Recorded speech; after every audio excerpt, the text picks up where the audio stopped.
Hello everyone, welcome back with me again in this channel.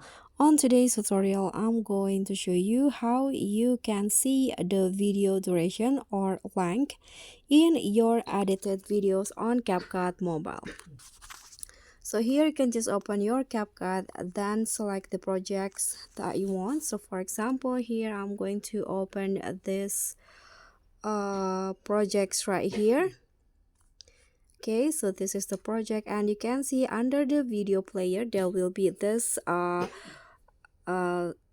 this sorry this text that show the duration or the length of your edit. So my video is now 14 seconds, but it can be changed if you set or if you change the speed of your videos, of your edited videos in CapCut. If you want to make it longer, you can slow it down, but if you want to make it quick, you can faster, you can just fasten up the speed.